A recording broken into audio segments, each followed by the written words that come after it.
Hello दोस्तों, कैसे आप सभी। मेरा नाम हिमांशु सिंह और आज हम डिस्कस करने वाले हैं इंटरफेरेंस ऑफ लाइट। ये क्लास 12th का सिलेबस है और इस पे हम डिस्कस करेंगे आज, ठीक है, फिजिक्स में। और इस पे सबसे पहली चीज हम बात करेंगे कोहेरेंट ऑफ सोर्स के बारे में बात करेंगे। कोहेरेंट सोर्स, ठीक है। कोहेरेंट सोर्स और इनकोहेरेंट सोर्स में आपको मैं सिंपल फैक्ट बताता हूँ। कोहेरेंट सोर्स में आपके जो फेज होता है, किसी भी वेव का फेज, वेवलेंथ और फ्रीक्वेंसी वो क्या होना चाहिए, सेम होना चाहिए। तो जब लाइट कंटिन्यूअस वेव आगे की ओर एमिट होती है तो उसमें फ्रीक्वेंसी, ठीक है, और वेवलेंथ और फेज क्या होना चाहिए, सेम। या फिर ऐसा बोल सकते हो कि कांस्टेंट फेज डिफरेंस इन दोनों में होना चाहिए। जैसे कि मेरे सामने यहाँ पे कुछ पॉइंट्स हैं, चलो मैं आपको बता देता हूँ, ठीक है। कुछ पॉइंट्स हैं, जैसे मेरे पास ये गिवन है, तो ये जितने भी वेव्स हैं अगर आप इनको थोड़ा सा ध्यान से देखें तो इनमें आपका वेवलेंथ सेम है। अगर आप यहाँ से लेकर यहाँ तक के बीच की डिस्टेंस देखेंगे तो क्या आएगा, सेम आएगा। वेवलेंथ आपका सेम है, फ्रीक्वेंसी आपका सेम है, ठीक है। तो फेज डिफरेंस यहाँ पे क्या होगा, कांस्टेंट होगा। बात समझ में आ रही है। तो ये कोहेरेंट में होता है, इसका जस्ट अपोजिट होता है आपका इनकोहेरेंट। तो ये दोनों में बहुत ही सिंपल डिफरेंस है। अच्छा, कोहेरेंट हमें क्यों जानना चाहिए, क्योंकि हमें कोहेरेंट अगर पता चल जाएगा तो इंटरफेरेंस में जो सोर्स होता है वो कोहेरेंट सोर्स होता है, ठीक है। यानी जो उसमें वेव निकलती है कुछ इसी टाइप से निकलनी चाहिए, है ना। तो इसलिए हम इसको सीख रहे हैं और समझ रहे हैं, राइट। तो आगे आते हैं कैरेक्टरिस्टिक्स कोहेरेंट के बारे में। हमें पता लगा अभी कि इसमें जो फेज डिफरेंस है वो कैसा होना चाहिए, कांस्टेंट फेज डिफरेंस होना चाहिए। यहाँ पर कैसा होना चाहिए, कांस्टेंट फेज डिफरेंस होना चाहिए, ठीक है।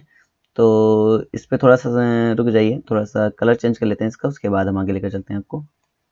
तो यहाँ फेज डिफरेंस आपका कांस्टेंट होना चाहिए, राइट। और दूसरा हमारे पास क्या है कि wave are of single frequency. इसकी फ्रीक्वेंसी कैसी होनी चाहिए, सिंगल होनी चाहिए, ठीक है। तो ये बहुत ही इंपॉर्टेंट है, यानी कि कम ज्यादा हो ऐसा नहीं, सिंगल फ्रीक्वेंसी यहाँ पे होनी चाहिए हमारे पास, ठीक है। तो राइट, तो अब आगे लेकर चलते हैं तुम्हें हम। ये सिंपल है, अभी हम ऐसे नॉर्मल डिस्कस कर रहे हैं। एग्जांपल देख लेते हैं, कोहेरेंट सोर्स के एग्जांपल्स हमारे पास क्या है। तो पहला एग्जांपल हमारे पास आता है, देखो रिवीजन के तौर पे मैं इसको समझा रहा हूँ, ठीक है। तो अभी ये जो टाइम चल रहा है रिवीजन टाइम ही चल रहा है, इसलिए मैं इसको रिवीजन के तौर पे इसको समझा रहा हूँ। फिलहाल के लिए इसको डिस्कस कर लेते हैं अभी। लेजर लाइट जो हमारे पास होती है वो भी एक एग्जाम्पल होती है किसके, कोहेरेंट सोर्स के लिए, ठीक है। और दूसरा होता है हमारे पास, दूसरा होता है साउंड वेव्स। और भी एग्जांपल्स होते हैं जैसे कि इलेक्ट्रिक सिग्नल्स, साउंड वेव्स और travel in the same frequency and same phase, ठीक है। तो ये हमारे पास कुछ एग्जांपल है। अगर आप इसमें देखेंगे तो ये हमारे पास जो आया ये कोहेरेंट सोर्स के लिए। इनकोहेरेंट में आप देखोगे कि आपके जो वेव है वो डिफरेंट डिफरेंट फ्रीक्वेंसीज की हो सकती हैं, ठीक है। और डिफरेंट डिफरेंट फेज डिफरेंस का फेज का भी हो सकता है, कोई दिक्कत नहीं है। तो ये हमने सीखा कि कोहेरेंट और इनकोहेरेंट सोर्स हमारे पास एक्चुअली में होता क्या है, ठीक है। फिलहाल के लिए इतना मस्त नहीं है, मस्त हमारे पास यहीं से, हम अपना लेक्चर यहीं से स्टार्ट करते हैं। इंटरफेरेंस। तो जब भी हम इंटरफेरेंस की बात करेंगे तो आपने देखा होगा कि जब हम पानी में स्पेशली पानी में जब हम तेल डालते हैं तो आपको यहाँ पे कुछ कलर्स नजर आते हैं, कुछ इसके बबल्स बनते हुए नजर आते हैं, ठीक है। आपने देखा होगा जब हम गुब्बारे सॉरी आप छोड़ो, ये हम लोग, आपने देखा होगा कि जो साबुन के बुलबुले निकलते हैं, ध्यान से कभी उनको देखा होगा, अभी मैं समझाऊंगा भी। तो उनमें कलरफुल कुछ नजर आता है। वो कलर्स कैसे होते हैं, वो इंटरफेरेंस होते हैं हमारे पास। वो क्या होते हैं, इंटरफेरेंस होते हैं, ठीक है। बटरफ्लाइज में होता है, होलोग्राम में भी इंटरफेरेंस का ही इस्तेमाल करते हैं 3D स्ट्रक्चर को देखने के लिए, है ना। तो इंटरफेरेंस काफी जगह हमारे रियल लाइफ में भी पाया जाता है, ठीक है, जिसको हम लोग ऑब्जर्व करते हैं और फेस भी करते हैं। तो इंटरफेरेंस एक्चुअली में होता क्या है। अच्छा, एक चीज और है इंटरफेरेंस को समझने के लिए, मैं छोटा सा एग्जांपल दे रहा हूँ। जैसे मान लीजिए कोई दो बंदे हैं और एक यहाँ खड़ा है और दूसरा यहाँ खड़ा है, ठीक है। और दोनों ने पानी में पत्थर फेंके हैं। तो जो पत्थर फेंके हैं सेम फ्रीक्वेंसी से फेंके, इनका फेज भी क्या है, कैसा है, सेम है। तो कुछ इस टाइप से निकला। तो इसका वेव मान लो ऐसे आगे बढ़ेगा और इसका वेव मान लो ऐसे आगे बढ़ेगा। तो ये ध्यान से देखोगे तो ये हमारे पास सुपरपोज करेंगे एक दूसरे को। तो इसका एक प्रिंसिपल भी होता है जो कि आपने क्लास 11th में पढ़ा था, ठीक है। तो प्रिंसिपल ऑफ सुपरपोज मैं उसकी बात नहीं करूंगा, लेकिन फिलहाल के लिए यहाँ पर अगर मैं बात करूँ इंटरफेरेंस, तो ये इसी प्रिंसिपल पर वर्क करता है आपका, ठीक है। तो इसके क्रेस्ट पॉइंट होते हैं और इसके ट्रफ पॉइंट होते हैं, ठीक है। तो ये इनसे भी हम लोग कुछ काम सीखेंगे जब आप कोई वेव ड्रॉ करते हो, जिसमें एक क्रेस्ट एक ट्रफ पॉइंट होता है। आपने ये बात देखा भी होगा कि जैसे हमने एक वेव ड्रा किया तो इसका एक क्रेस्ट और एक ट्रफ पॉइंट होता है, ठीक है। तो जब क्रेस्ट मिलता है या ट्रफ क्रेस्ट मिलता है या फिर क्रेस्ट या ट्रफ मिलता है है ना, या फिर ट्रफ टू क्रस्ट मिलता है, क्रस्ट टू ट्रफ मिलता है, तो यहाँ पे हमें इंटरफेरेंस देखने को मिलता है। ठीक है, तो इंटरफेरेंस हमें कब देखने को मिलेगा, जब हमारे पास दो वेव्स होनी चाहिए, वो भी कैसी वेव्स होनी चाहिए, सेम एम्पलीट्यूड की होनी चाहिए, सेम फेज डिफरेंस की होनी चाहिए, है ना, ये कांस्टेंट फेज डिफरेंस की बोल सकते हो, होनी चाहिए। और जब ये ऐसे सेम फ्रीक्वेंसी की अगर हमारे पास यहाँ पर वेव्स मिलती हैं, सुपरपोज करते हैं दूसरे को, तो वहाँ पे क्या होता है, इंटरफेरेंस होता है। और सुपरपोज करेंगे तो कैसे कैसे मिलेंगे, तो क्रस्ट क्रस्ट मिल सकते हैं, या क्रस्ट टू ट्रफ मिल सकता है, या ट्रफ टू क्रस्ट मिल सकता है, या फिर ट्रफ ट्रफ मिल सकता है। तो जब क्रस्ट क्रस्ट और ट्रफ ट्रफ मिलता है तो भी आपको इंटरफेरेंस होगा, जब क्रस्ट टू ट्रफ या फिर ट्रफ टू क्रस्ट टू मिलेगा तो भी आपका इंटरफेरेंस होगा। तो यहाँ पे हमें देखने को मिला कि इंटरफेरेंस कब होता है। तो इसकी डेफिनेशन एक्चुअल देख लेते हैं। डेफिनेशन क्या कहता है कि interference is a phenomenon in which two wave superpose to form of resultant wave of the lower higher same amplitude. ठीक है, लोअर या फिर हायर या फिर सेम एम्पलीट्यूड देखने को हमें मिलता है रिजल्टेंट वेव का। तो ये बात हम देखते हैं। ठीक है, तो इस पे हम लोग क्या करते हैं, सबसे पहली चीज है कि हम लोग इस पे थोड़ा डिस्कस ये पॉइंट कर लेते हैं कि जब हम लोग ये करते हैं तो इसका इंटेंसिटी क्या होता है। ठीक है, तो ये भी देखने को हमें मिलेगा, तो इस पे थोड़ा चर्चा कर लेते हैं भाई।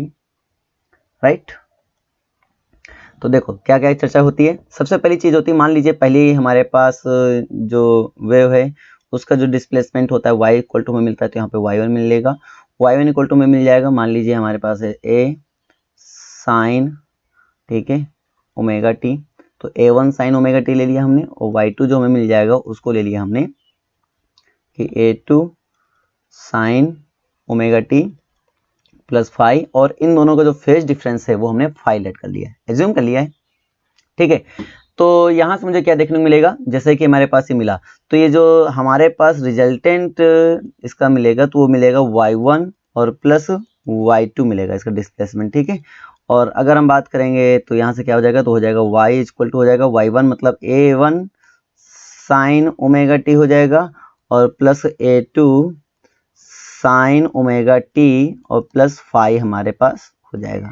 ठीक है, तो हम साइन यहाँ पे इसको ब्रेक कर लेते हैं, इसको ब्रेक करेंगे तो हमारे पास क्या देखने को मिलेगा, तो a1 sine omega T plus a2 sine omega T into cos phi. Sine A plus B का फॉर्मूला खोल रहे हैं हम लोग, तो sine A plus B equal to होता है sine A into cos B plus cos A into sine B.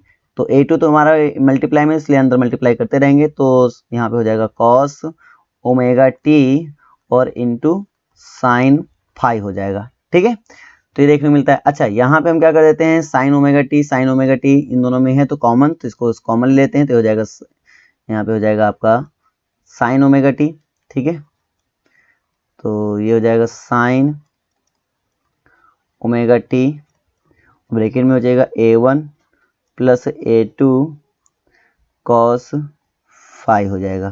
ठीक है, और प्लस यहाँ पे क्या है हमारे पास a2 कॉस ओमेगा टी है, और इंटू क्या है साइन फाई है। अच्छा, मैं अब यहाँ पे देखता हूँ कि sign A into cos B और plus cos A into sine B, actual में मुझे करना क्या होता है, एक्चुअल में मुझे अपना जो वेव का जो फॉर्मूला बनना चाहिए वो यहाँ पे यही होना चाहिए, मतलब इसी फॉर्म में ही होना चाहिए, इसके अलावा कोई दूसरा फॉर्म यहाँ पे नहीं देखने को मिलना चाहिए आपको। ठीक है ना, तो आपको जो भी बनाना है आपको यही बनाना है, तो साइन यहाँ पे लाना है। आप देखो दोनों में हमें साइन ग्राफ है, तो हमें साइन ग्राफ ही यहाँ पे रिजल्टेंट में भी लेकर आना है। वो कैसे आएगा, चलो हम इसको करके दिखाते हैं। ठीक है, ठीक है, तो मैं इसको यहाँ पे क्या कर लेता हूँ, इसको एज्यूम कर लेता हूँ, तो इसको एज्यूम कर लेता हूँ मैं, और इसको एज्यूम कर लेता हूँ। तो यहाँ पे क्या हो जाएगा, यहाँ पे सपोज कर लेते हैं पहले, तो लेट अस सपोज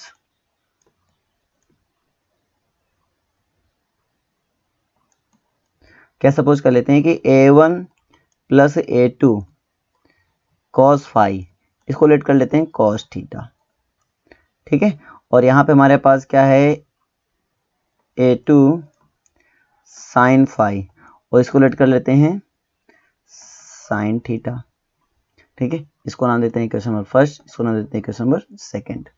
राइट, तो अब हम इसको आगे रख देते हैं। जब इसमें वैल्यू पुट कर देते हैं तो हमें देखने को क्या मिलता है, हमें देखने को यहाँ पे मिल जाएगा कि sine y equal to sine, ठीक है, omega T into cos theta plus cos omega T into sine theta. ठीक है, अब क्योंकि फॉर्मूला किसका है, तो एक चीज़ और है, हम लोगों ने एम्पलीट्यूड तो डाला नहीं क्योंकि यहाँ पे एम्पलीट्यूड भी है, तो एम्पलीट्यूड रिजल्टेंट एम्पलीट्यूड को हम लेट कर लेते हैं ए, ठीक है, क्या लेट कर लेते हैं ए।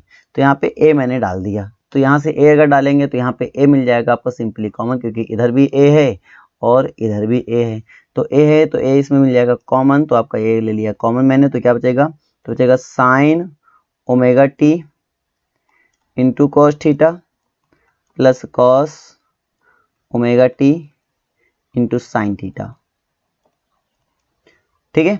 और यहाँ से हमें क्या मिल जाएगा, तो यहाँ से हो जाएगा आपके पास ए, हो जाएगा sign omega T plus theta, ये हो जाएगा। तो ये हमारे पास वेव इक्वेशन मिल जाती है। अब यहाँ पे हम बात कर लेते हैं ए क्या है, तो ए हमारे पास है रिजल्टेंट एम्पलीट्यूड,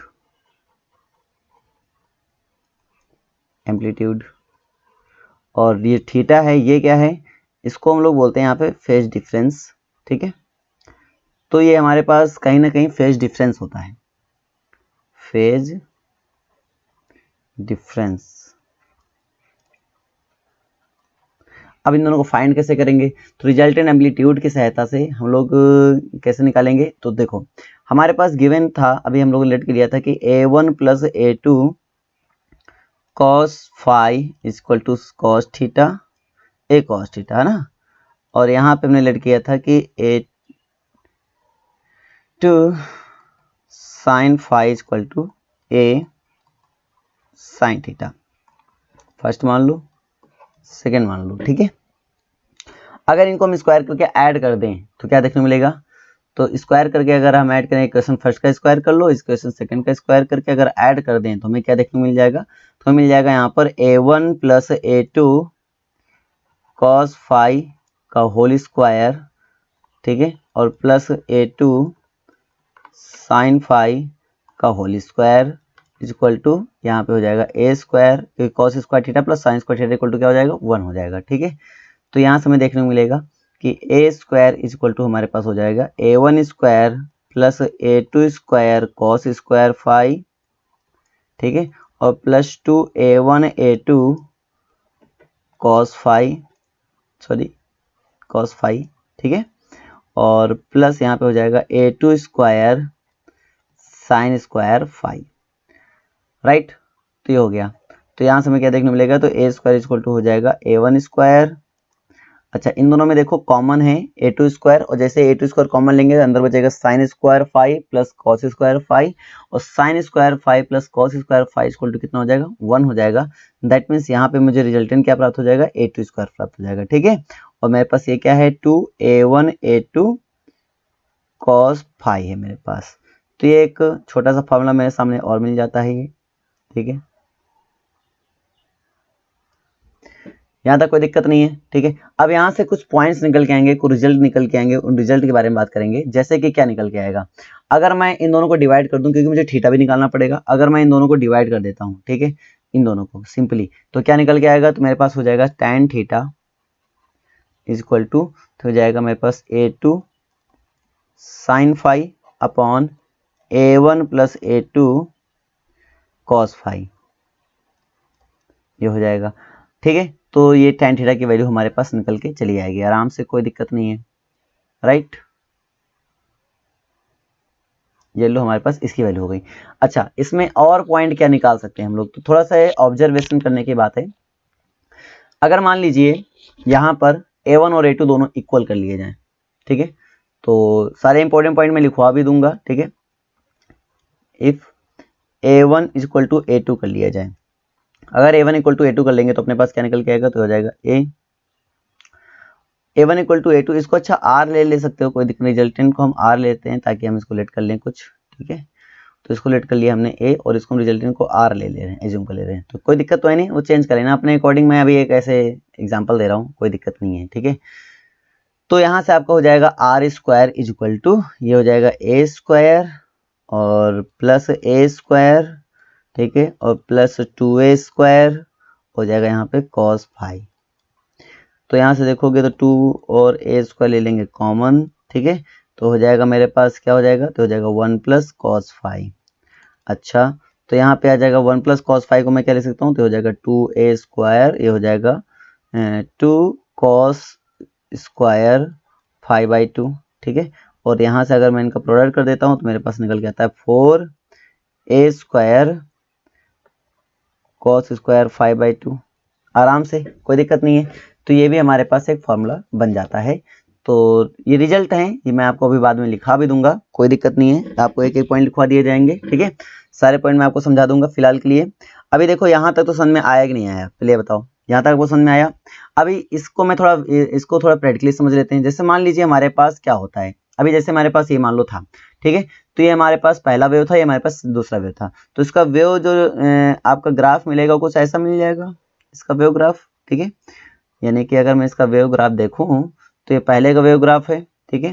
तो अगर हम पहले का वेव ग्राफ देख लें तो आपके पास कुछ ऐसा देखने को मिलेगा,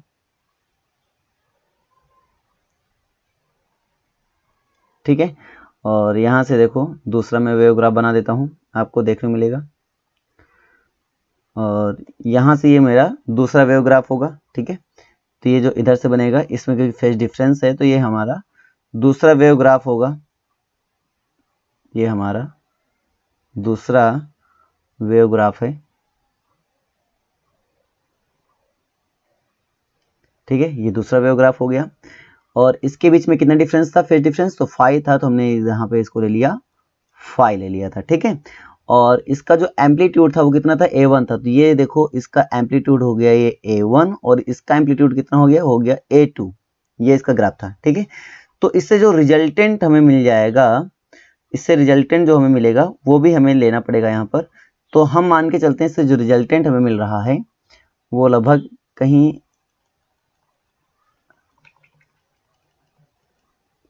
ठीक है, कुछ इस टाइप से मान लो मिलता है, वो रिजल्टेंट मिल जाएगा आपको। तो यहीं से आपको मिलेगा, ठीक है। तो ये हमारे डिस्प्लेसमेंट के लिए ग्राफ हो जाएगा सिंपल।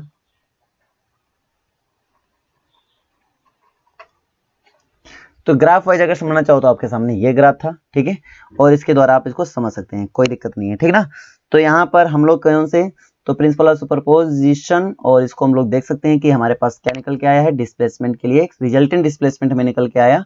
और वहां से हमने देखा कि इसका एम्पलीट्यूड क्या होता है, वो भी हमने यहाँ पे देखा और सीखा। कोई दिक्कत नहीं है, यहाँ तक समझ में आ गया होगा, ठीक है। तो आर की वैल्यू यहाँ से में निकल के आ गई और ये भी हमें समझ में आ गया। अच्छा, तो यहाँ से एक पॉइंट हमारे पास निकल के आता है कि अगर मैं दोनों को इक्वल ले लूंगा तो क्या निकल के आएगा, तो वो भी मेरे पास देखो निकल के आया 4a स्क्वायर कॉस स्क्वायर 5/2 निकल गया। और tan थीटा इक्वल टू हमारे पास क्या निकल के आएगा, tan थीटा इक्वल टू निकल के आएगा a2 sin phi upon a1 plus a2 cos phi, ठीक है। क्या इतनी बातें सबको समझ में आ गई, आ गई।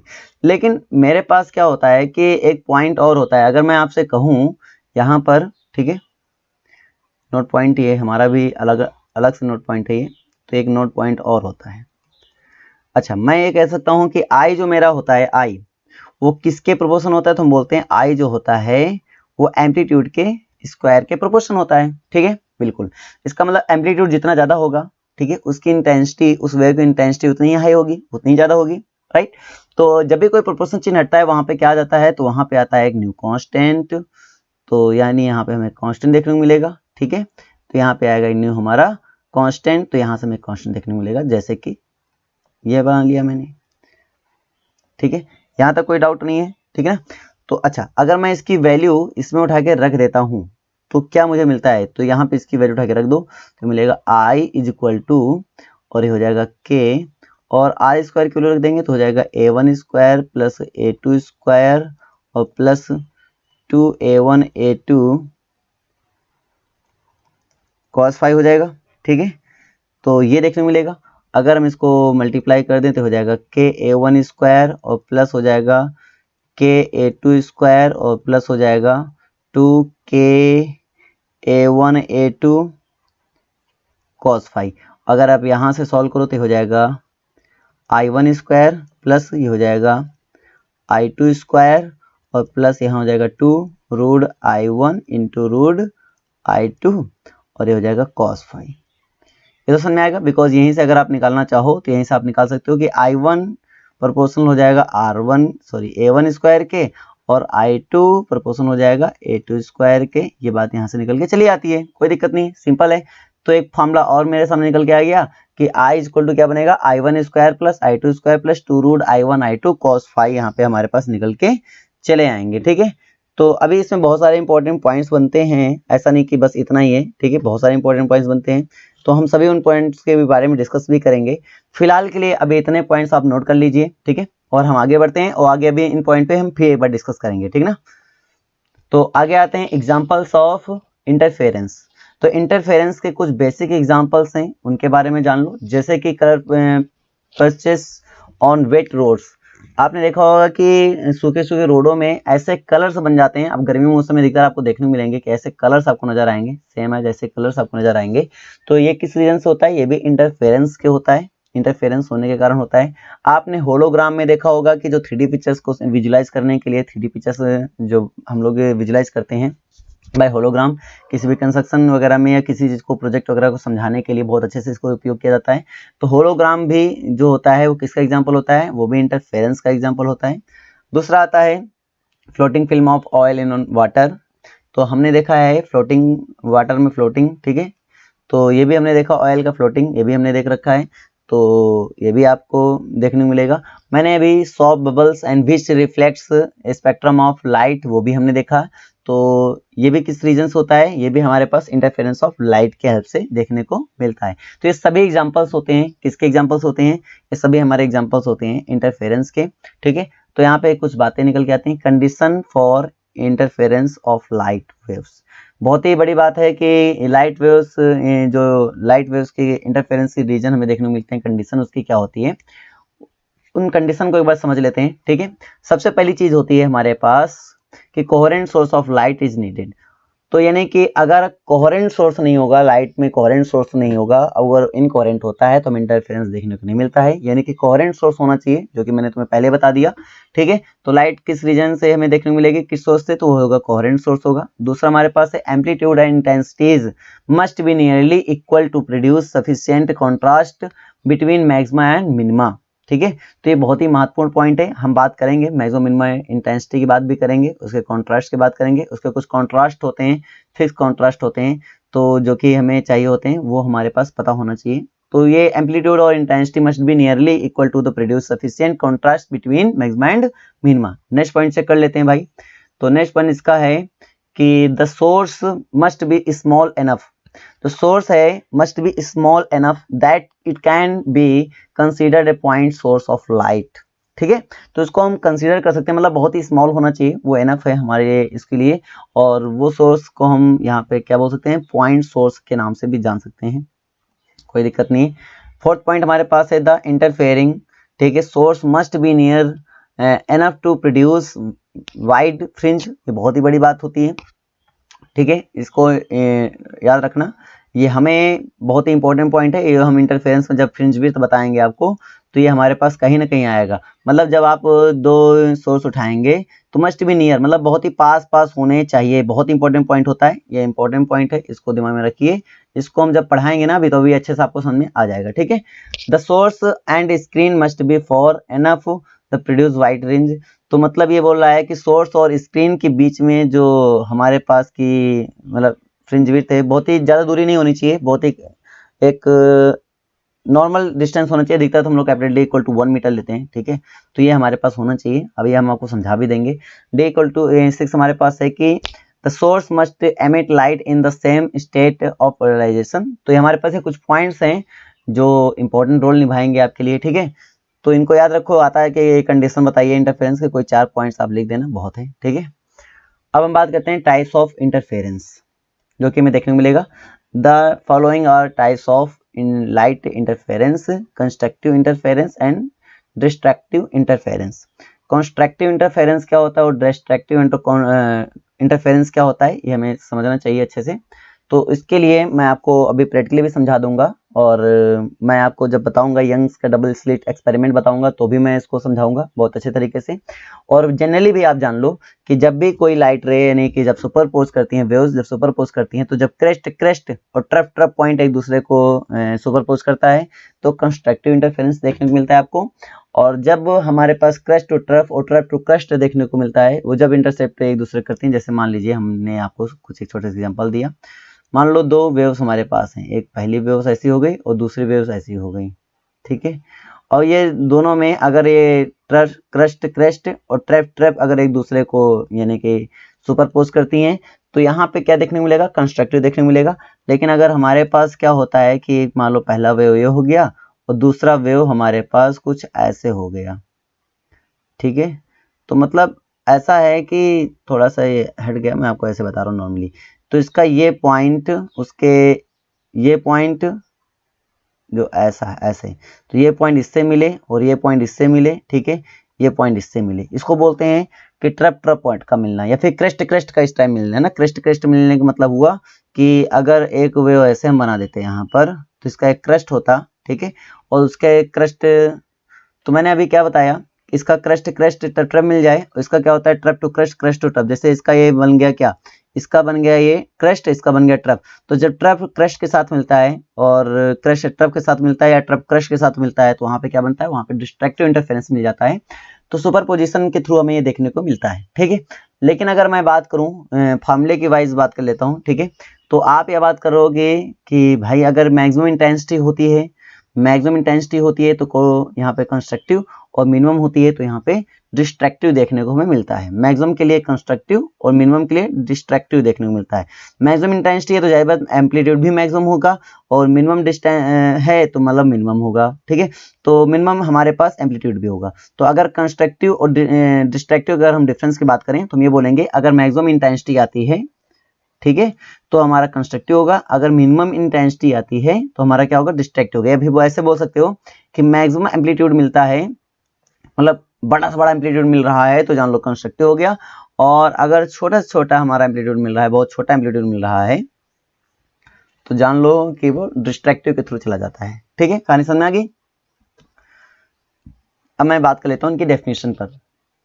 तो क्या होता है डेफिनेशन, कंस्ट्रक्टिव, और याद रखना है एक टाइम में एक ही पॉसिबल होता है, दोनों पॉसिबल नहीं होते हैं, ठीक है।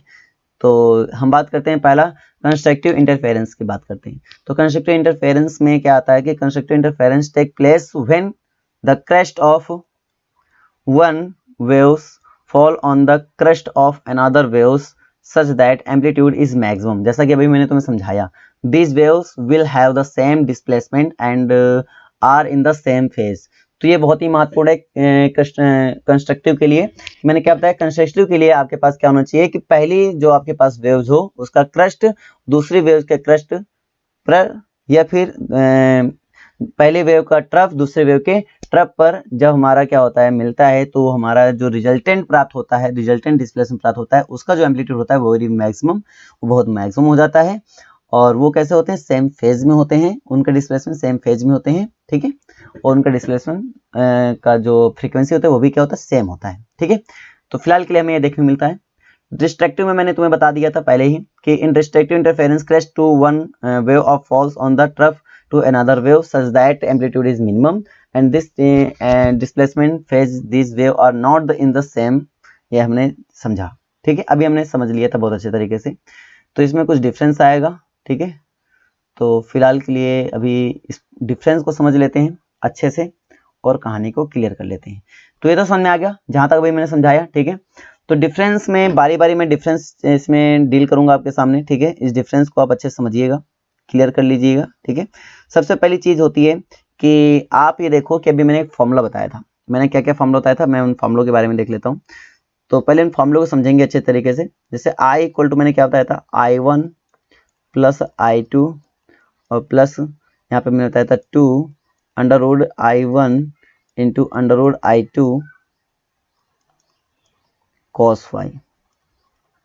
अगर मैं बात करूं मैक्सिमम ये कब मिलेगा, तो मैक्सिमम आप ये जानते हो कि cos फाई पे डिपेंड कर रहा है क्योंकि दोनों पॉजिटिव हैं, तो ये जो भी वैल्यू होगी आई की वो किस पे डिपेंड करेगा, मिनिमम cos फाई पे डिपेंड करेगा।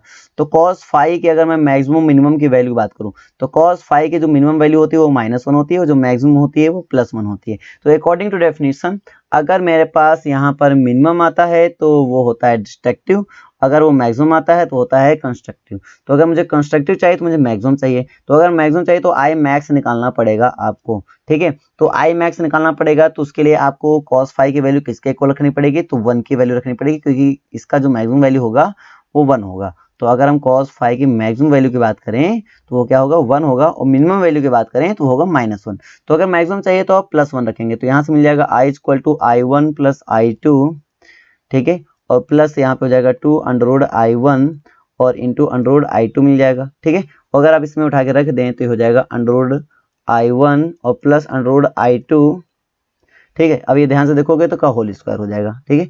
तो square of under i1 plus under i2 ये देखने मिलेगा। अगर ये मिनिमम हो जाता है तो cos फाई की वैल्यू क्या रखेंगे आप इसमें, तो -1 रखेंगे। तो यहाँ पे हो जाता है i minimum is equal to हो जाएगा i1 प्लस i2 और -2 root i1 into root i2। तो यहाँ से मुझे देखने को मिलता है कि i मिनिमम हमारे पास जो निकल के आएगा वो आएगा अंडर रूट i1 और माइनस अंडर रूट i2 का होल स्क्वायर। अगर आप यहाँ पे थोड़ा सा और डिस्कस कर लें, क्योंकि अगर एम्पलीट्यूड में कन्वर्ट करना चाहें तो एम्पलीट्यूड में कन्वर्ट कर सकते हैं, कोई दिक्कत नहीं। तो ये हो जाएगा आपके पास, ठीक है, ये हो जाएगा R square is equal to, ये हमारे पास आर मैक्स रख लो क्योंकि एम्पलीट्यूड भी मैक्सिमम मिलेगा, ठीक है। तो यहाँ से हमें क्या इसको देखने को मिलेगा, तो ये हो जाएगा under root i1, under root i1 को हम क्या बोलेंगे, तो a बोल देंगे, ठीक है। तो सिंपली इसको हम बोल देंगे a1 स्क्वायर, a1 और प्लस इसको हो जाएगा a2 इसका स्क्वायर। सो इम्प्लाइज दैट यहाँ पे आ जाएगा R max is equal to a1 plus a2, यहाँ पे आ जाएगा R minimum is equal to a1 minus a2, ये यहाँ देखने को मिलते हैं। अब तुम ये देखो cos फाई में, यानी अगर मैं यहाँ पे बात करता हूँ, ठीक है, तो अगर मैं यहाँ पे बात करता हूँ तो cos फाई जो है उसकी वैल्यू कब कब निगेटिव होती है, ये देखो। तो क्योंकि ये मिनिमम चाहिए इसको ना, तो cos फाई की वैल्यू मिनिमम कब होने के लिए, मतलब मिनिमम होने के लिए cos फाई की वैल्यू कब कब यहाँ पे निगेटिव होती है और कब कब पॉजिटिव होती है, हमें ये देखना है। तो यहाँ पे देखो cos फाई की वैल्यू पाई में निगेटिव होती है, ठीक है, फिर 3 पाई में निगेटिव होती है, जो ऑड होता है उसके लिए निगेटिव होती है, फिर यहाँ 5 पाई में निगेटिव होती है, फिर यहाँ 7 पाई में निगेटिव होती है, फिर यहाँ 9 पाई में निगेटिव होती है एंड सो ऑन। इसका मतलब यहाँ पे हम cos फाई की वैल्यू क्या लिख सकते हैं, ये तुम लिख सकते हैं 2n प्लस 1 रख सकते हैं, ठीक है। 2n प्लस 1 रखेंगे तो n इक्वल टू कितना स्टार्ट होगा, तो n इक्वल टू स्टार्ट होगा 0 1 2 3 रखना पड़ेगा, ठीक है। और अगर cos फाई की वैल्यू इसी में हम ले लेते हैं 2n माइनस 1, तो आपको n कहाँ से स्टार्ट करना पड़ेगा, तो n 0 1 2 3 स्टार्ट करना पड़ेगा, ठीक है। तो यहाँ से बात निकल के आती है, यहाँ से आप cos फाई की वैल्यू डिफरेंट प्राप्त करते हैं। तो ये भी एक पॉइंट निकल के चला आता है, ठीक है, इसका ये भी एक पॉइंट है, तो अच्छे समझ लीजिए, ये भी इसका पॉइंट है। तो ये पॉइंट क्या होगा, अगर हम पॉइंट की बात करें तो यहाँ पे पॉइंट निकल के आता है कि cos फाई की वैल्यू यहाँ पे जो होगी वो होगी पाई होगी, या फिर पाई होने का मतलब हुआ cos फाई की वैल्यू ये तो 2n माइनस 1 होगी, वेयर n इक्वल टू क्या मिलेगा, n इक्वल टू मुझे मिलेगा इसमें 1 2 3 4 5, भाई 1 रखेंगे तो ये 1 मिलेगा, 2 मिलेगा तो 3 मिल जाएगा, 3 रखेंगे तो 6, 3 to 6 में बन गया 5 मिल जाएगा। तो इस तरह 1 3 5 7 9 इस पे हमें cos फाई की वैल्यू नेगेटिव मिलेगी, ठीक है। आई थिंक ये आपको समझ में आ गया होगा। तो ये मुझे फाई की वैल्यू क्या मिलेगी, सॉरी cos फाई नहीं, फाई की वैल्यू मुझे नेगेटिव मिलेगी, cos फाई की वैल्यू हमें यहाँ पे 1 रखनी है, ठीक है। तो cos फाई की वैल्यू 1 रखने के लिए, तो यहाँ पे हमारे पास cos फाई 1 रखने के लिए हमें यहाँ पे फाई की वैल्यू ये पुट करनी पड़ेगी, बस समझ गई, फाई हमारे पास ये होगा। अच्छा फाई यहाँ से होगा तो पाथ डिफरेंस यहाँ से क्या आ जाएगा, ये वो फेज डिफरेंस, इसको फेज डिफरेंस बोलेंगे हम लोग, इसको पाथ डिफरेंस बोलेंगे। तो पाथ डिफरेंस यहाँ पे क्या आएगा भाई, तो पाथ डिफरेंस इक्वल टू क्या बन जाएगा वो चेकआउट कर लेते हैं, ठीक है। तो वो होता है फेज डिफरेंस अपॉन 2 पाई और इनटू होता है लैम्डा, इस पे रख देंगे तो आपको मिल जाएगा, ठीक है। तो इस पे रख देंगे तो हो जाएगा 2n सॉरी फेज डिफरेंस यहाँ पे 2n माइनस 1 इंटू ले पाई और अपॉन 2 पाई और इंटू में क्या लैम्डा, ठीक है। तो पाई से पाई यहाँ पे कैंसिल। एक चीज याद रखना, ये n जैसा होता है उसके अकॉर्डिंग, अब कहीं तुम्हें अगर ये 2n प्लस 1 मिल जाती है मत सोचना 2n प्लस 1 गलत हो जाएगा, नहीं बिल्कुल नहीं गलत होगा। अगर 2n प्लस 1 रखेंगे तो यहाँ n जो स्टार्ट होगा वो होगा 0 1 2 3 4 एंड सो ऑन, ठीक है। तो आप दोनों ही रख सकते हैं, मतलब आप ये रख सकते हैं या वे रख सकते हैं, आपसे इससे घबराने वाली बात नहीं है। तो आपको यहाँ पे मिल जाएगा, क्या मिल जाएगा भाई, देखने को क्या मिलता है, तो आपको मिल जाएगा यहाँ पर 2n minus 1 by 2 into lambda देखने को मिलता है, ठीक है। तो मेरे पास पाथ डिफरेंस ही आ जाएगा। अब अगर यहाँ पे मैं पाथ डिफरेंस की बात करूँ, अगर मैं यहाँ पे पॉइंट्स की बात करूँ तो यहाँ पे फाई मेरा, अब देखो 1 होने के लिए क्या क्या होना जरूरी है, तो cos 0 की वैल्यू हमारे पास 1 होती है, फिर cos 2 पाई, फिर cos 3 पाई, तो कुल मिला के यहाँ पे एंगल क्या रखना पड़ता है 2 पाई 3 पाई 4 पाई रखना पड़ता है। cos को हटा दो, कोई मतलब नहीं है। 1 किस में चाहिए वो इंपॉर्टेंट है ना, तो 2 पाई में इंपॉर्टेंट है, 4 पाई में आना चाहिए, 6 पाई में आना चाहिए, 7 नहीं 8 पाई में आना चाहिए, 10 पाई में आना चाहिए। इस पे +1 मिलता है। तो यहाँ पे फेज डिफरेंस तो ऐसा हो गया कि फेज डिफरेंस को मैं लिख सकता हूँ यहाँ पर सिंपली क्या लिख दूँ, यहाँ पे ये चल रहा है 2n पाई लिख दूँ, ठीक है। 2n पाई सीरीज हमारी कंप्लीट होती है, 2n पाई रख दूँ और n इक्वल टू इसमें क्या कर दूँ, n इक्वल टू इसमें 0 1 2 3 एंड सो ऑन कर दो, ठीक है। 0 रखोगे आ जाएगा, 1 रखोगे तो आ जाएगा, इस टाइप से आ जाएगा। अगर यहाँ पे मैं पाथ डिफरेंस की बात कर रहा हूँ तो पाथ डिफरेंस इक्वल टू हो जाएगा फेज डिफरेंस, ठीक है, अपॉन 2 पाई और इनटू में लैम्डा। तो 2 पाई से 2 पाई हमारा कैंसिल हो जाएगा, तो आ जाएगा हमारे पास n लैम्डा, और ये हो जाता है हमारे पास इसके लिए फेज डिफरेंस हो जाता है, ठीक है। क्या हो जाता है, फेज डिफरेंस हो जाता है। बात सबको समझ में आ गया, कोई दिक्कत नहीं है, ठीक है। हाँ, अगर यहाँ पे एम्पलीट्यूड सेम ले लेते हैं, अगर एम्पलीट्यूड सेम ले लेते हैं तो आर मैक्स तो हो जाएगा भाई 2a के इक्वल, लेकिन आर मिनिमम हो जाएगा 0 के इक्वल। ये भी हमें देखने को मिलता है। सबको बात समझ में आ रही है कि नहीं आ रही है, ठीक है, अच्छे से क्लियर हो रहा है। अगर यहाँ पे हम इंटेंसिटी सेम ले लेते हैं तो यहाँ पे इंटेंसिटी सेम लेने से क्या मिल जाएगा कि यहाँ से हो जाएगा भाई, यहाँ से आपका हो जाएगा 4 2 आई मिल जाएगा, क्योंकि 2 ये सेम हो जाएगा तो 2 आई थिंक 4 आना चाहिए, 4 आई, ठीक है, 4 आई आना चाहिए, ठीक है ना आपका। तो कुल मिला के ये होना चाहिए। उसके बाद अगर मैं यहाँ पे बात करता हूँ तो यहाँ पे आपका आई मिनिमम कितना हो जाएगा, अगर ये दोनों सेम होते तो 0 हो जाएगा। ये बात आपको समझ में आना चाहिए। तो आई होप यहाँ तक आपको क्लियर हो चुका होगा, इन दोनों के बीच में डिफरेंस भी आपको क्लियर हो चुका होगा, ये फॉर्मूले आपको क्लियर हो चुके होंगे, क्योंकि इन फॉर्मूले से आपके न्यूमेरिकल काफी अच्छे बनते हैं। तो मुझे लगता है कि अगर आप इसको अच्छे समझ लोगे ना तो आपको पूरी कहानी क्लियर हो जाएगी, ठीक है। मैं अभी रिवीजन तौर पे मैं ज्यादा समझा नहीं रहा हूँ, ये बात याद रखना, मैं थोड़ा रिवीजन के लिए ऐसे पढ़ा रहा हूँ, क्योंकि टर्म 2 चल रहा है और टर्म 2 में अभी एग्जाम आने वाले हैं, ठीक है। तो जाहिर सी बात अप्रैल खत्म होने वाला है तो एग्जाम लग रहे हैं, तो एग्जाम आने वाले हैं, तो एग्जाम के अकॉर्डिंग मैं समझा रहा हूँ, थोड़ा रिवीजन कर रहा हूँ, थोड़ा फास्टली रिवीजन कर रहा हूँ, और मैं आपको बताता चल रहा हूँ चीजें, बस एक बार रिवीजन करा रहा हूँ ताकि आपको क्लियर हो जाए और आप अच्छे से उसमें कर पाएं, ठीक है। तो इसी पे पॉइंट थे, तो थोड़ा सा ले लेना, और इसका अगर ग्राफ मैं बनाऊं तो ग्राफ मैंने बना के वैसे समझा दिया था। तो इस पॉइंट पे हम क्या डिस्कस करें अब, है ना। तो आई थिंक क्लियर हो गया होगा, कोई दिक्कत नहीं है भाई। आगे बढ़ते हैं और इसको क्लियर करते हैं, ठीक है। यंग्स डबल स्लिट एक्सपेरिमेंट, वही बात आ गई फिर से कि यंग ने कहा कि अगर कोई दो वेव्स अगर एक जगह, जैसे अपने पानी में कोई पत्थर फेंके होंगे तो आपको देखो ऐसे वेव्स नजर आए होंगे, ठीक है, ऐसे वेव्स आपको नजर आए होंगे। तो पक्की बात है एंजॉय किया होगा आपने, कभी गुमशुदा बन गए होंगे और गए होंगे तालाब किनारे नदी किनारे बैठकर, ठीक है, आपने थोड़ी मस्ती की होगी या तालाब में ऐसे पत्थर फेंका। तो जब पत्थर फेंका आपने तो मान लो पत्थर गिरा तो यहाँ पे देखो सर्कल्स बनना स्टार्ट हो जाते हैं, कुछ इस टाइप से जैसे इसमें बन दिख रहे हैं, ठीक है। तो अगर आप दो पॉइंट्स, यानी एक पहला सोर्स मान लो, ये दूसरा सोर्स हो गया, पॉइंट वाइज सोर्स है, S1 S2 नाम दे दिया। ज़्यादा हाई डिस्टेंस में नहीं चाहिए, थोड़े पास पास में होनी चाहिए, इनकी डिस्टेंस क्या होनी चाहिए, कम होनी चाहिए। एक कंडीशन हमने अभी देखा है, ठीक है। तो आप जब ऐसा करते हैं तो ये वेव्स क्या करेंगे, दूसरे को सुपरपोज करेंगे, ठीक है। सुपरपोज करेंगे तो इनके कोई क्रस्ट पॉइंट और कोई ट्रप पॉइंट एक दूसरे को इंटरसेक्ट करेंगे, ठीक है। और आप इनको जब मिलाएंगे तो यहाँ पे आपको फ्रिंजेस मिलेंगी, उन फ्रिंजेस के बारे में हम लोग यहाँ पे डिस्कस करेंगे, ठीक है ना। तो आगे बढ़ते हैं और इनको समझते हैं, अच्छे से कहानी क्लियर करते हैं, ठीक है। तो सबको समझ में आ रहा होगा इसमें कहानी क्या लेकर चलनी है आपको, ठीक है। तो इनके स्लेट एक्सपेरिमेंट में आपको एक हाथ से रखनी है। तो हम करेंगे क्या, हम यहाँ पर कोई 3 यहाँ पर हमने, ठीक है, पहला और दूसरा तीसरा 3 पर्दे लेना है आपको। 3 पर्दों को कोई डिस्टेंस पर रख देना, ज़्यादा डिस्टेंस हाई नहीं कर देना है, थोड़ी मिनिमम डिस्टेंस पर रखना है, ठीक है। और यहाँ पे S1 S2 कोई दो सोर्स लेने हैं जो कि बहुत ही कम डिस्टेंस पे रखे होने चाहिए, और S0 से इक्वल डिस्टेंस पर ये लगभग रखे होने चाहिए। इस बात को समझिए, S0 से ये इक्वल डिस्टेंस पर लगभग रखने होने चाहिए। अब हम क्या करेंगे, जब यहाँ पर मोनोक्रोमेटिक लाइट डालेंगे, याद रखना चाहिए यहाँ पे मोनोक्रोमेटिक लाइट होती है, ठीक है, ये आपके पास वेव्स होती हैं और यहाँ पे आपके पास रेज होती हैं, ठीक ना। तो मोनोक्रोमेटिक लाइट हम डालते हैं यहाँ पर, और ये जो पहला आपका होता है, ये मान लो L हो गया, ये M हो गया, ये N हो गया, ठीक है। तो जो पहला पर्दा हो गया, आप यहाँ से इसके S0 सोर्स से आप लाइट रे एंटर करेगी।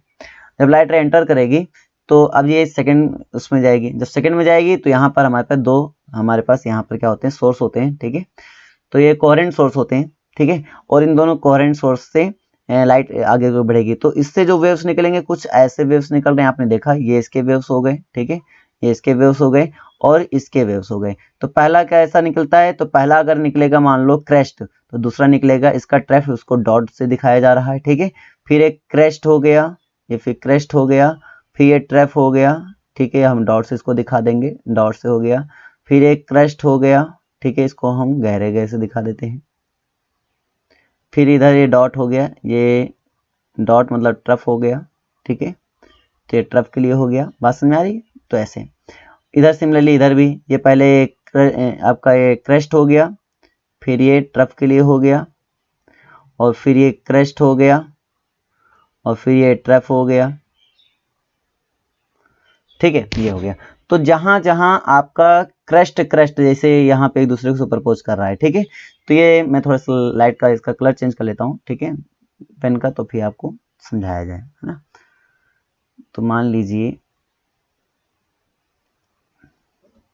अब देखो जैसे ये पॉइंट आपका मिला, ये पॉइंट, ठीक है, तो ये पॉइंट जैसे एक ये हो गया, एक ये वेव हो गया, इन दोनों वेव से जैसे एक ये वेव हो गया और एक ये वेव, तो ये दोनों मान लो क्रेस्ट क्रेस्ट है, तो ये पॉइंट जो मिला एक क्रेस्ट के लिए मिला। तो दो क्रेस्ट जहां मिलेंगे वहां इंटरफेरेंस जो मिलेगा वो आपका क्या होगा, मैक्सिमम होगा, इंटेंसिटी मैक्सिमम, मतलब यहाँ पे मैक्सिमम इंटेंसिटी होगी।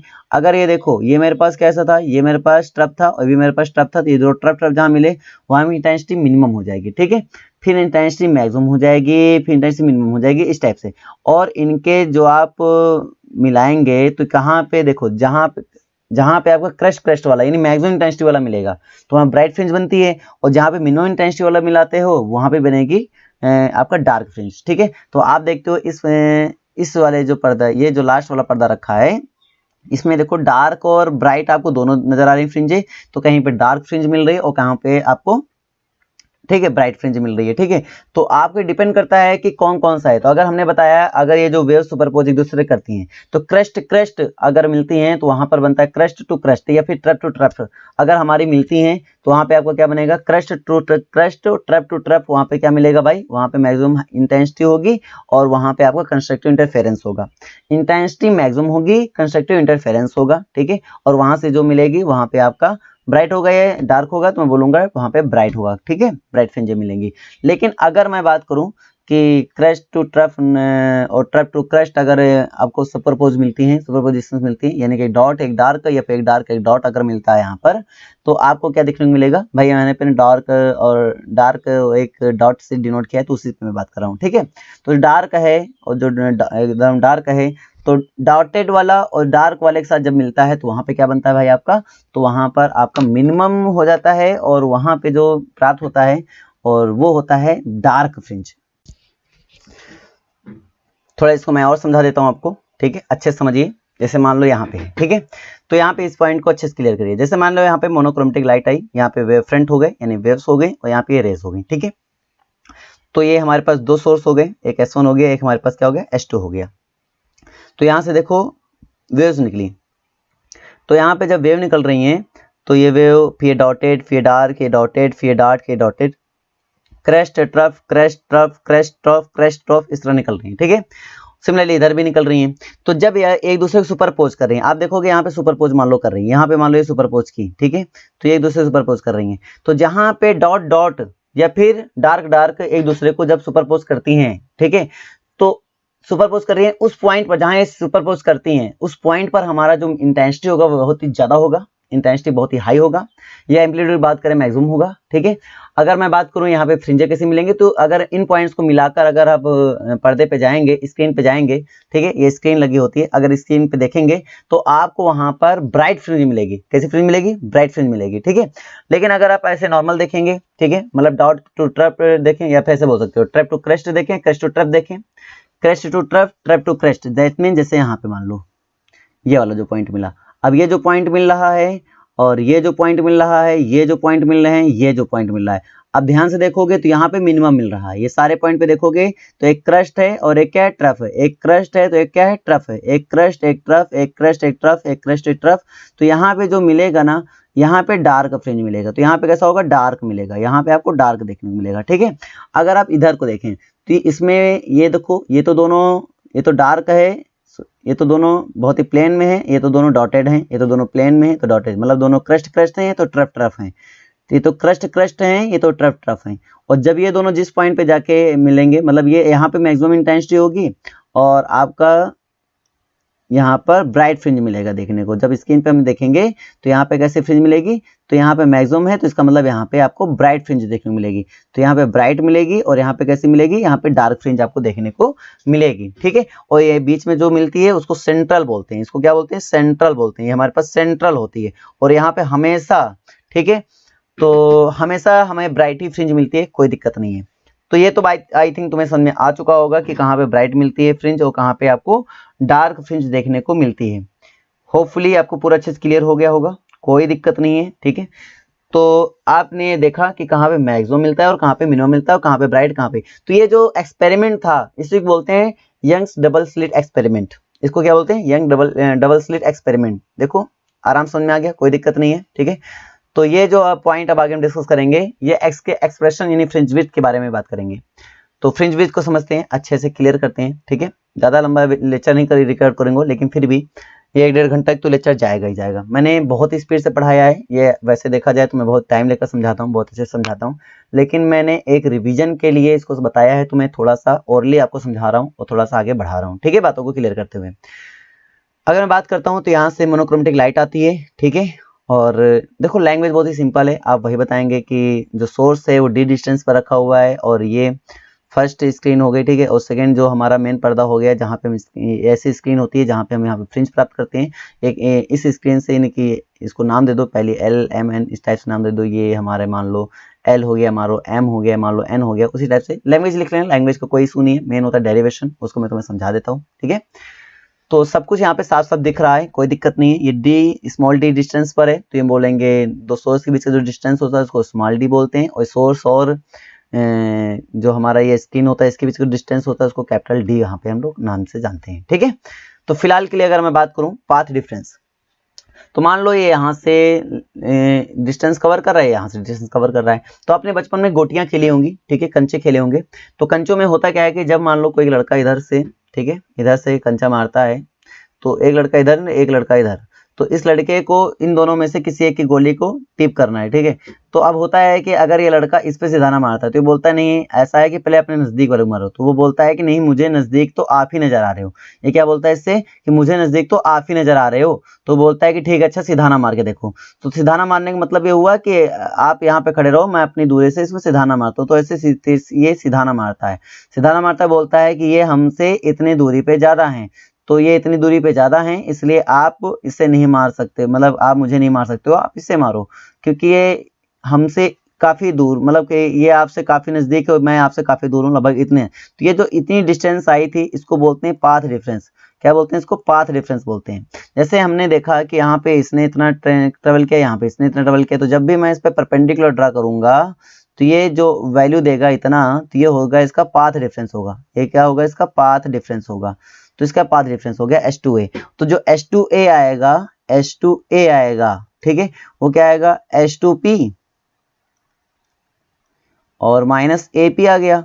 और बिकॉज AP किसके इक्वल हो जाएगा, S1P के इक्वल हो जाएगा, इसलिए H2P और ये हो जाएगा माइनस S1P हो जाएगा।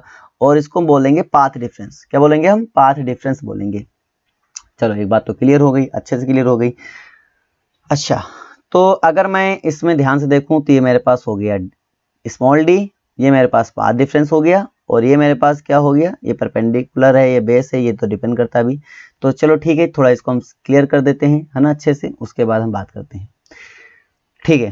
तो चीज़ें क्लियर हैं, पहली बात तो ये बताइए, अच्छे से क्लियर हैं। इसमें एक आता है एनर्जी के लिए डिस्ट्रीब्यूशन आता है, तो उसको मैं बाद में बता दूंगा, एनर्जी डिस्ट्रीब्यूशन, ठीक है। तो आई थिंक क्लियर हो जाएगा तुम्हें और अच्छे से, है ना। फिलहाल के लिए मैं अभी इसी में बात कर लेता हूँ और थोड़ा सा इस डेरिवेशन में आपको थोड़ा समझा देता हूँ कि कैसे क्या होने वाला है। आप अगर इसमें एक ट्रायंगल देख लें, ठीक है, और ट्रायंगल को ध्यान से अगर उठाएं, पहला कौन सा ट्रायंगल, आप इस ट्रायंगल को ध्यान से देखें। ये ट्रायंगल जो बड़ा है, मैं नाम देता हूँ इसका, पहले ट्रायंगल का नाम देता हूँ मैं O dash P, O dash P, क्योंकि 90 डिग्री है तो इसको उठा लिया मैंने, ओ डैश पी। तो इसमें उठाओ tan theta equal to, tan theta equal to क्या होता है, परपेंडिकुलर अपॉन बेस। तो परपेंडिकुलर यहाँ पे कौन है, तो परपेंडिकुलर है ओ डैश पी है, तो बोलेंगे परपेंडिकुलर यानी O dash P upon base यानी कि ओ डैश। ठीक है, तो हो जाएगा x अपॉन डी, ये आ गया इक्वेशन नंबर फर्स्ट नाम दे दिया। अच्छा दूसरा उठा लो S1 S2 a sine theta equal to क्या होता है परपेंडिकुलर अपॉन हाइपोटेनस। तो परपेंडिकुलर कौन होगा, एंगल के सामने वाला परपेंडिकुलर होता है, तो एंगल ये है तो परपेंडिकुलर हो गया S2a, तो हो गया S2a अपॉन और बेस, तो बेस हमारे पास हो जाएगा S1 S2, सॉरी अगर हम बात करें बेस की तो ये परपेंडिकुलर अपॉन हाइपोटेनस होता है। हाइपोटेनस की अगर हम बात करें तो 90 के सामने वाला जो होता है वो हाइपोटेनस होता है, दैट मीन्स यहाँ पे हो जाएगा S1 S2, बेस नहीं होगा, सॉरी मिस्टेक हो गई थी और कुछ नहीं बोलने में। ये हो गया साइन थीटा, तो अगर मैं वैल्यू रख देता हूँ तो sine theta is equal to हमारे पास आ जाएगा S2a की वैल्यू, ये पास डिफरेंस है तो मुझे नहीं पता तो S2a रखने दो, और S1 S2 वैल्यू हमारे पास क्या आ गया स्मॉल डी आ गया, इसको क्वेश्चन नंबर सेकंड मान लो। अब बिकॉज ये एंगल्स बहुत ही छोटे हैं, ये एंगल्स बहुत ही छोटे हैं इसलिए tan theta equal to theta हो जाएगा और साइन थीटा इक्वल टू भी थीटा हो जाएगा, दैट मीन्स यहाँ पे tan थीटा इक्वल टू क्या हो जाएगा साइन थीटा हो जाएगा, बिकॉज एंगल ये क्या होते हैं हमारे बहुत ही छोटे होते हैं इसलिए। तो एंगल बहुत ही छोटे हैं तो sine theta equal to theta हो जाएगा और tan थीटा इक्वल टू भी थीटा हो जाएगा, that mean tan theta equal to यहाँ पे क्या हो जाएगा साइन थीटा। अभी मैं सोचना मैथमेटिक्स चल रही है भैया, फिजिक्स है तो ये एंगल छोटे छोटे करके आपने अधिकतर ये डायरेक्शन में देखे होंगे, एंगल छोटे होते हैं तो tan theta equal to theta या फिर sine theta equal to theta यहाँ पे ले लिया जाता है। ठीक है, तो ये चीज बड़ी नॉर्मल है यहाँ पर साइंस में, तो मैथ की तरीके से देखोगे तो बहुत ही डिफिकल्ट है, अभी बहुत ही रॉन्ग लगता है, लेकिन अगर साइंस के तरीके से देखो तो आई थिंक सही है। ठीक है, यहाँ तक कोई दिक्कत नहीं भाई, तो इससे हमारा क्या निकल के आएगा तो हो जाएगा x upon D, everything is possible. ठीक है, और यहाँ पे आ जाता है H2a अपॉन स्मॉल डी आ जाता है, तो अगर यहाँ से देखोगे तो H2a is equal to X D upon capital D हो जाता है, तो X D upon capital D यहाँ पे देखने को आपको मिलता है। ठीक है, समझ में आ गया। तो अगर मैं यहाँ पे देख लेता हूँ तो x इक्वल टू क्या हो जाता है तो H2a और ये आ जाता है d अपॉन यहाँ पे आता है capital D, sorry small D, तो ये पाथ डिफरेंस होता है एक्चुअल में। ठीक है, तो आगे बढ़ते हैं और हम बात कर लेते हैं अलग अलग पॉइंट के लिए, एक आता है ब्राइट फ्रिंज के लिए, एक आता है डार्क फ्रिंज के लिए। तो ब्राइट फ्रिंज के लिए क्या होता है और डार्क फ्रिंज के लिए पाथ डिफरेंस क्या होता है, दोनों के लिए अलग अलग होता है, तो उनके लिए हम बात निकाल लेते हैं ना। ब्राइट फ्रिंज के लिए पहले बात कर लेते हैं।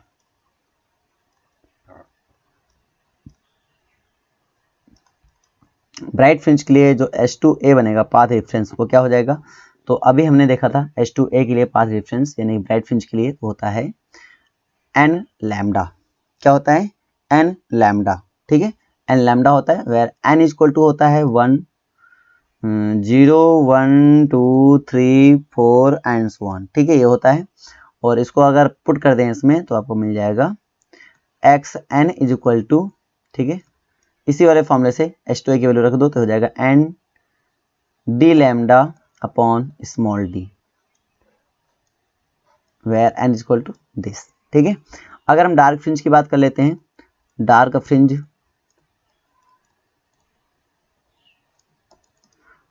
के लिए जो H2a की वैल्यू मिलेगी वो आपको कितनी मिल जाएगी, तो H2a इक्वल टू मिल जाएगा आपको यहाँ पर 2n-1 लैम्डा और बाई 2n-1 लैम्डा बाई 2 और +1 तभी लगाना, अब अगर किसी बुक में अगर +1 आपको नजर आ जाए समझ जाना वहाँ पे n मेरा क्या होगा, वहाँ पे मेरा n 1 2 3 होगा।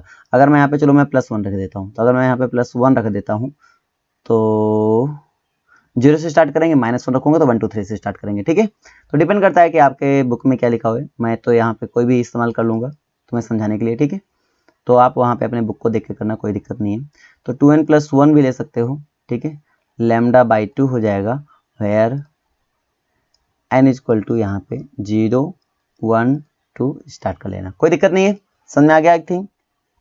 ठीक है, तो ये डार्क फ्रिंज के लिए हो गया और यहाँ पे क्या हो गया, ठीक है, और ये ब्राइट फ्रिंज के लिए हो गया। अगर हम बात कर लेते हैं इसी में अच्छे से, तो ये पॉइंट तो आई थिंक क्लियर हो गया तुम्हें। ठीक है, इसी में थोड़ा हम बात कर लेते हैं फ्रिंज विड्थ की। अब मान लीजिए थोड़ी देर के लिए मुझे यहाँ पे मान लो डार्क फ्रिंज मिला, ठीक है, ये मान लो कैसी फ्रिंज मिल गई, मुझे डार्क फ्रिंज मिल गई, और यहाँ पे मुझे ब्राइट फ्रिंज मिल गई है, इतनी ब्राइट फ्रिंज मान लो, और फिर ये इतनी डार्क फ्रिंज मिल गई, अब ये डार्क फ्रिंज मिल गई। ठीक है, और इसके बाद मुझे उधर क्या मिल गया, ब्राइट फ्रिंज मिल गया, फिर मुझे इधर डार्क फ्रिंज मिल गया और उसके बाद फिर मुझे ब्राइट फ्रिंज मिल गया, तो इस टाइप से फ्रिंजें आपको प्राप्त हो रही हैं। ठीक है, समझ पा रहे हो। तो अगर मुझे फ्रिंज विड्थ चाहिए तो लगातार के दो ब्राइट के बीच के डिस्टेंस, ठीक है, या फिर लगातार दो डार्क के बीच के डिस्टेंस को ही हम लोग बोलते हैं फ्रिंज विड्थ।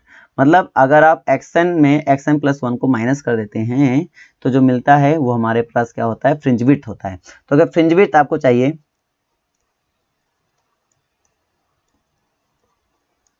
तो क्या करना पड़ेगा, तो चाहे डार्क फ्रिंज के लिए लिए चाहे इस मतलब कि ब्राइट फ्रिंज के लिए लीजिए, आप दोनों में एक ही चीज पाएंगे, ठीक ना।